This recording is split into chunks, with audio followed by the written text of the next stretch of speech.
You sneaky bugger. You're up early. I'm on guard duty, but Tshirt ain't happy with just one guy walking the corridors with everything going on. You mean he now has enough people to have two guys down here? Who's up in the tower? Tom sighed in response, as he felt his heart slowly calm down again. Balathon and his dumb lizard. I'm betting he's trying to teach it tricks rather than actually watching for anything. Not like that's much worse than Heron, though. Probably not, no, Tom relented with a sigh. But yeah, jewelry is the safe bet, always. Get her something with a bit of green. An emerald would be perfect. Then just say it matches her eyes. Guaranteed win. You've done this before, eh? Gotten sapphire or anything? Not yet, but I'm a poor guardsman. That, and I've been saving up for a proper play for years. Fair. But still, come on. Hey, you've been with Jackie much longer than I have with Saf, and it's not like traders come by here that often. It's not even been a month since I got upgraded from sleeping on the floor, but I have considered it. Tom had to suppress a chuckle at that. He couldn't imagine Jackie pulling a stunt like that, no matter what he did. And if it ever happened, he might want to steer clear of Shiva for a day or two. Or a month. Fair. Joint order? I mean, normally I would say no, because those two are competitive on everything, so they would take turns declaring their thing the best and shitting on what the other one got. Might work if they got a matching set, though. I see your reasoning, Tom agreed, nodding slowly while stroking his beard despite not having a damn clue, and just agreeing with the guy who seemed better at this. So then, you know anything Jackie is missing? Earrings? Necklace? Actually no, not a necklace, maybe a ring? I honestly don't know. Not often she bothers wearing much, really, unlike all the others. Yeah, if there is anyone who really wants it, it's probably Feng or Ray, isn't it? Maiko chuckled a bit, before his expression turned forlorn. Hey, Maiko, you don't have any Christmas celebrations here, do you? You know, middle of winter, you have a big party and exchange gifts? No, the guard asked, seeming a little confused. There is the coming of spring, though. That is always a happy time, and gifts made during the winter are sometimes exchanged. Homemade stuff, you know. Whatever it might be. Sounds kinda nice, actually. No, our Christmas is a bit different. Big presents, good food, all nice and cozy inside. Sounds nice. Aside from all the work. And I bet you this place isn't the warmest in winter. Tom had a bit of a look around at the walls and window slits. It was thick granite. Very thick, in fact. The floors were wood, though, little more than planks resting on support beams. Places that dealt in fire had stone tile coverings to at least reduce the chance of fire. The windows were open, no glass. They had those wooden coverings they'd put up if there was a siege going on or something. Tom guessed those went on when winter came too. He was fairly sure they were always on in the storage rooms and such. No, you are probably right. Central heating would be killer in a place like this. Killer? Maiko questioned, sounding a touch worried and certainly looking confused. Great. It would be great. Also that Christ... Christmas. Yeah, that one. What does that mean? Oh, long story. In my language it is just called Jul. Is that easier? Jul, Maiko echoed, easily enough. Sure. I guess you can use that one then. But no, it's complicated and involves religion. Let's not. You got it, Maiko chuckled, seeming quite happy to stay out of that particular rat's nest. So, something about heating? Central heating. Heat is made elsewhere and you pipe it into your home as warm water. Then you use that to heat the place up and send the cold water back. I see a flaw in this plan. Maiko chuckled a bit, leaning on the wall. Yeah. We would need a boiler, probably in the smithy or further down. That makes hot water and you send it around the keep to radiators when they then shed the heat where you want it. Sounds very complicated. Why not just use the chimney stacks? 'Cause they aren't that efficient, Tom tried with a shrug. The keep had 3 chimney stacks, he knew that much. One on the north side, which ran from the forge and upwards, and 2 inside the walls that ran from the kitchens and upwards. All 3 had fireplaces in the grand hall too. Usually works quite well, really, as long as you aren't in the basement. Heat goes up, after all.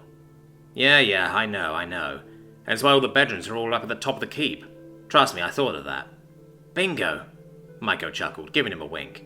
But no, seriously, if you could run hot water through, say, the bed and make it warm, that would be amazing. That's not a bad idea, actually. Tom had to concede after thinking on it for a second. Still gonna need to make a lot of pipe. It would probably have to be copper. And how to run it? Tom asked, looking around at the walls of the workshop. Nothing was hollow here, which he guessed was both good and bad for plumbing.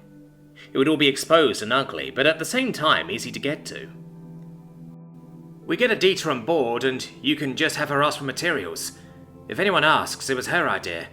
I mean, I loaded a shit ton of metal from those dragons. We might have all you need already, Micah replied optimistically. Or I could just ask for it myself. I think I can do that, Tom pondered, stroking his beard a little. Or that, I guess. Call it an upgrade to the working environment, Micah retorted with a shrug. I always wanted to make a steam engine. I wonder if I could get away with adding that to the system, even if we don't really need one. Winter project, maybe? Nah, we've got too much on our plate as it is, but maybe the whole heating thing should at least be considered. Hey man, you do you. I'm just happy you're on your feet again, even if Miss Inquisitor isn't doing so hot, the guardsman replied, pushing back off the wall and standing upright again. Yeah, I know. And I think I'd better get back to bed before I'm missed. Good luck, pal, Micah sniggered, giving Tom a double pat on the shoulder. Whatever you do, don't piss that woman off. She is quite something, in more ways than one, Tom replied with a sigh, shaking his head despite not being able to avoid pulling a slight smile as he walked off. Oh, and Mr. Human? Micah let out, as Tom made it about halfway down the corridor to the stairs. What? Tom asked indignantly, expecting a bad joke as he turned to look at the guard. If you do heating stuff, me and Saf first. I'll give you fencing lessons if you do. Need a better bribe, bro, Tom just chuckled, turning back to the stairs. Fencing lessons. Dumbass. Upon making it back to the bedroom, he very gingerly opened the door, peeking inside and being greeted with a loud snore. Brilliant. He proceeded to expertly sneak his way back in under the sheets, with the self of an experienced fox. The expedition was only slightly in danger when Jackie decided to yawn, swinging her head back and nearly poking Tom in the face with the tip of a horn before settling back down, smacking her mouth a bit and licking her chops. Not even Tom cuddling up behind her and wrapping his arm around her chest woke her up. She was truly out cold. It had gone rather late last night in the end, so it made sense. Tom had made the grave mistake of whipping out the computer games. They had watched so many movies that he just needed something else. That, and Jackie's taste in movies was quite specific, though Tom could hardly blame her for wanting to watch something where all the talking wasn't that important, but he could have done with something besides action movies for a whole day. But with all three Expendables getting a go, and, of course, a rewatch of Rambo, followed by the first two Terminators, Tom had made the decision it was time for Minesweeper. Mainly because this shitbox PC was definitely not going to run Crysis. They were brought for toughness and battery life, and it wasn't like he had an internet connection either. He did actually have Age of Empires 2 on here as well, but Minesweeper was a nice easy one to explain. To say Jackie was a touch skeptical at first would be an understatement, but curiosity had gotten the better of her, along with Tom's assurances that while it was a puzzle and a thinking game, it wasn't that bad. It hadn't taken long before she had also gotten the hang of it, as the two of them tapped away, getting blown up again and again. It had been very good fun. At least Tom thought so. Jackie sure had gotten invested in the couple of rounds they managed to get close to completion, and when they finally managed one, she was quite pleased with herself. Of course, the predictable result of the late-night gaming session was that neither of them had any clue what time it was when they finally turned in for the night. The fact he had still gotten up at the crack of dawn, he just took that as an excellent sign that he was in fact improving rapidly. Being up before everyone else was quite common for him before this all kicked off after all. So there he lay, snuggling up with his murder machine, quite content to wait until she decided it was time to get up. That turned out to be quite a while. It would seem as certain someone had perhaps grown accustomed to not getting up to do chores, or really any kind of work aside from guard dog and movie critic. As such, the serene morning scene came to an end with a knock on at the door, one ear rising and turning to face the new noise, as Tom felt her starting to stir. "Who is it?" Tom tried in his practice greeting, even though he could still hear his own accent loud and clear straight through it. One day, maybe, one day. "Are you in the mood for conversation today?" came the reply of one Investigator Paulin, Tom letting out a loud sigh. Perhaps he hadn't in fact quite gotten away with his morning walkabout. "Depends. Not much for interrogation, I believe," Tom replied, as Jackie came to proper as well, slowly forcing her way out of his grasp and sitting up in bed, staring at the door. Tom didn't budge, lying on the bed, arms still where Jackie had been a moment ago and trying to look miserable. "The Inquisitor wishes to speak with you. If it calms your nerves, I do not believe she is in any condition to wield her magics. Though she does seem to be improving. Marginally," Paulin responded, sounding rather reluctant. Like a jockey being forced to admit his prize stallion just didn't have it in him anymore. Jackie, for her part, looked down at Tom without replying, raising an eyebridge and looking a touch confused at him, who was still holding up his arms like he was waiting for her to lay back down. "Oh, sit up, damn you," she whispered, shaking her head. Tom spied a smile creeping onto the side of her face. "Fine, fine," Tom sighed quietly, sitting back up like he had been told, though he still was scooched up against her, leaning his head on her shoulder. "If she's getting better, then why not just let her?" he then asked, turning his attention back to the door. "Because she's reached the point of being able to issue coherent orders, and she wants to speak with you." "I thought it had been agreed I would be left alone here." "That was the plan, yes. But I believe the Inquisitor needs your help now, just like you needed hers. So please." Tom and Jackie turned to stare at each other for a second or two. Hearing please out of anyone from the Inquisition, save Adita, was certainly new. Jackie did still look less than pleased, to say the least, and Tom couldn't blame her. He would perhaps rather have his first day back up and about be in the workshop, or perhaps even in the classroom if it came to that. But it would seem he would be afforded no such luxury. "Let's get this over with then. I'm sorry." Was all the reply he got out of Jackie, as he started to get up. She didn't stop him, but instead threw off the blanket and got started putting on her things as well. Thigh holster and revolver included. "He will not be talking with her in private. And tell Glass that Tom too has a bodyguard here. I'm sure she can understand what that means." "Trust me, I know. Dakota made that abundantly clear to me yesterday," Paulin sighed, sounding for all the world like she knew just where that might be heading. "I will be there too, as will Costa, not to worry," Dakota added in, also from outside the closed door. Jackie did actually seem pleasantly surprised at that, letting out a little huff as Tom tied up his boots. I guess there really was no saying no then. How the hell did Paulin convince Dakota though? "Well then, off to talk with the important person then," Jackie jested half sarcastically, trying her best to sound snarky. She got up from the bedside and grabbed the halberd, which had been leaning against the far wall ever since the last invasion of her bedroom. "Are you sure you'll need that?" Tom tried, knowing quite well his position was untenable. "Yep," was all he got in response, as Jackie walked to the door and unlocked it, swinging it open while he was still doing up his boots. Outside the door had been just Dakota and Paulin, much as Tom expected. Paulin glanced up at the halberd, eyeing it suspiciously, while Dakota looked down at Jackie's thigh with a more pleading look, shoulders sagging a little. The three of them stood there having a little staring contest until Tom got up from the bed and walked over to join them. "Shall we?" "I believe so, and Miss Furlong, I can assure you the threat to Glass is reciprocated. She takes her duty quite seriously." "Thanks for the heads up," Jackie replied indignantly. Tom swearing she was making herself just a touch taller right now, while pointedly ignoring the investigator. "Jackie, please don't try to kill anyone," Dakota had to plead, as Paulin turned to start leading them down the hall. "That's why I brought the halberd. It's perfect for keeping someone away," Jackie replied, with a hint of a sneer, throwing a hateful glance at Paulin. "Oh, this is going to be fun," Tom sighed, wishing back to when Adita's clinginess was his main concern in regards to Jackie not committing manslaughter in his name. Dakota had gone to follow Paulin, who was just walking like she wasn't hearing a word being said. Tom following with Jackie taking up the rear. They came across a few other people in the hallways, notably Essie, who greeted them with a kind smile like always, looking like she had to restrain herself from stopping and asking questions, most likely about how Tom and Jackie were feeling. Tom had been expecting to be led to the bedroom the Inquisitor was staying in, but instead Paulin was heading for the library. As if on cue, Paulin piped up. "The bedroom would have been a touch cramped, especially considering tensions at the moment, wouldn't you agree?" she asked, looking over her shoulder. "I don't mind a bit of range," Jackie retorted, Dakota sighing from in front of Tom. "Yeah, there is no need to stand shoulder to shoulder more than necessary," the Gilded Huntress added, with a slight shake of her head. They made it to said library, where there were once more a pair of guards posted outside the doors from Baron's crew, Deja vu, Tom sighed to himself, giving them a nod, which they returned before going back to eyeing Jackie.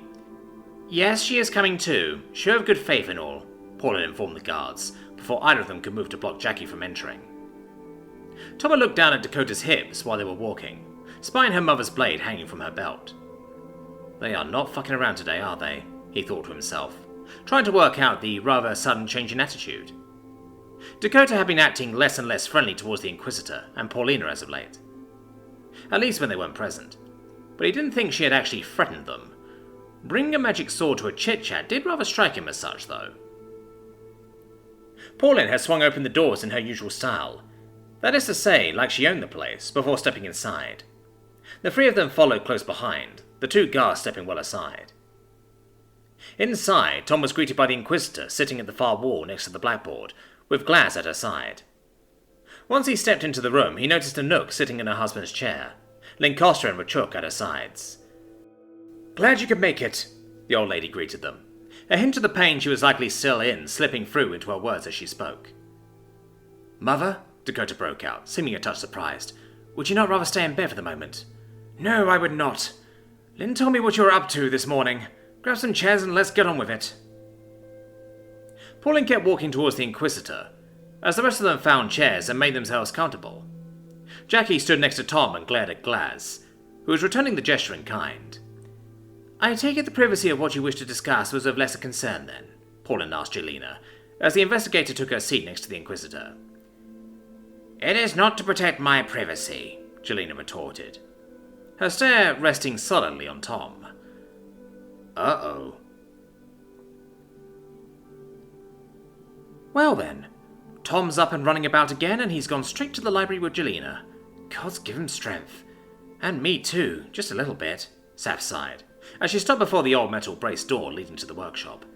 Gonna be a long day, might as well start off on the right foot. "Morning, girls. Sleep well?" she chirped slightly mischievously as she opened the door, stretching as she yawned just a little bit. "Or have you been up all night?"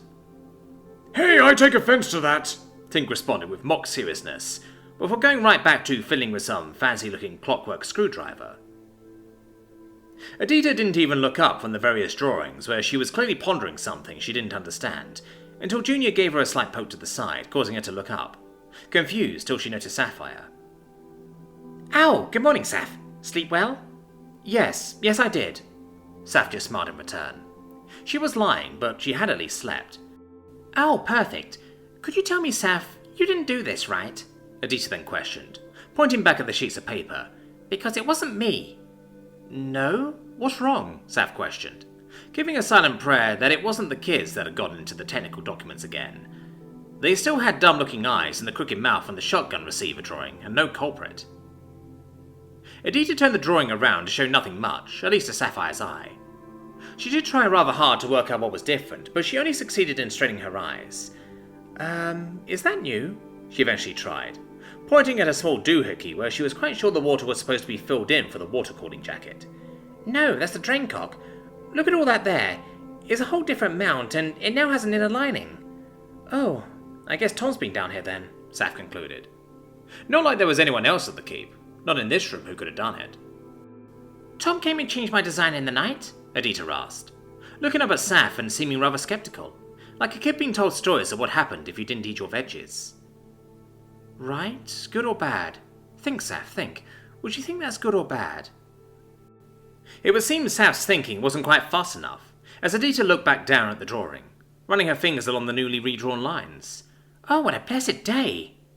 "No, hang on a moment," Saf tried in vain, as Adita set aside the drawing like the royal crown rested upon it, before going back to looking through her stack of papers. "Another one, another edit. Saf, this must mean he now agrees the designs are worthy, right? They are good. I mean, maybe. You should probably ask him first. I know he's up today. I'll ask him later, how about that?" "Of course. Whenever you think it would not disturb him. I cannot have him find me annoying already. Oh, this is spectacular."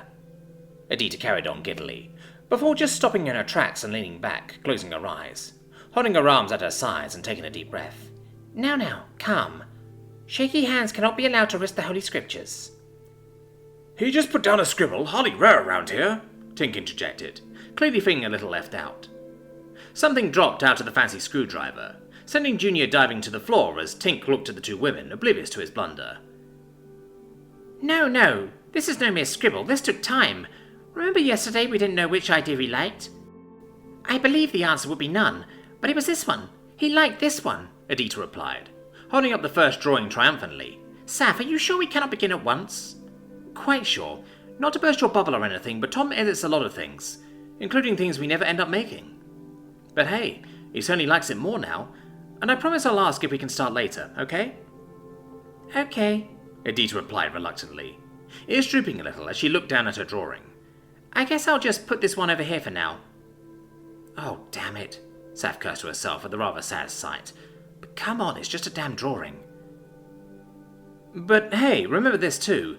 If there is something Tom really likes, it's overthinking stuff. Get him a bunch of different options, and I guarantee he'll find something he likes in all of them, then make some super design in the end, Saf tried, a big smile on her face and wide arm movements as she spun her yarn. What is a super design? Adita asked, looking up at Sapphire like some doe-eyed kid. Damn it, Saf, you fucking pheasant, Saf cursed, as she kept up her smiling facade. It's a combination of all the best ideas into one functional whole, which may prove applicable in any conceivable situation. I have made a lot of those, Tink added, seeming quite proud of himself. Clear as arm blades, for example. Excellent for sharpening palisade logs, too. Or chopping wood if you have, like, a really big log or something, Junior added a little shakily. A general purpose design, like the little knife with all the tools built into it? The what now? Saf questioned, tilting her head and looking at Adita, who in turn snapped a look at Saf, swallowing once like she knew she should not have said that. Hey, don't look at me like that. I don't even know what it is, Adita said, still looking guilty, eyes darting around for a second. I'm sorry, I looked in Tom's toolbox. I know I'm not supposed to do that when the owner isn't here. I mean, you were going through his laptop. I'm pretty sure there is some much more private stuff hidden in that one in the toolbox, Saf replied, not really sure why that was such a big deal. She'd gone through those boxes many times before looking for whatever strange thing she needed. There is? Adita questioned, turning to glance at where one of the magic plastic boxes lay on the side. Oh dear, I thought of it more as a library. Well, you're not wrong there, just a private library, like the one you might find in someone's house, I guess, Saf tried with a shrug. She was quite sure Tom wouldn't mind in the slightest, as long as they didn't break anything. Hell, he knew they were using it, and he hadn't protested yet. Oh no, I'm not allowed to look in private places. You never know if you're allowed to see what you find. You mean as in a drawing of his old sweetheart or something heretical? Tink questioned plainly, tilting his head. I don't quite understand the first one. Is sweetheart someone you love? Adita replied, turning to Saf, her expression one of cautious curiosity. Yeah, something like that. I'm guessing you mean the other one though, right? Saf tried, spying Tink looking a little crestfallen. You should mind your own work, yes. You might not understand what someone else is making. I always keep my orders in my toolbox. So I wasn't allowed to look in there? Tink questioned, receiving a slap to the back from Junior as Adita turned to look at the two of them. No, of course not. I would never do that. The old inventor chuckled falsely, rubbing the back of his head. Ow! Adita just looked at him for a second or two, then turned back to Saf, her expression unchanged. Should I put them somewhere else? Maybe in your room. You have got a room, right? Oh, yes. I found a nice place to sleep on top of one of those big crates in there. It is quite cozy.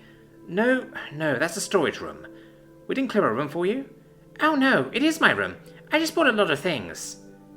You mean more than ended up down here and in the smithy? Sapphire questioned, looking around at the workshop where strange equipment and tools could now be found nearby wherever you looked. I mean, this isn't a very big workshop.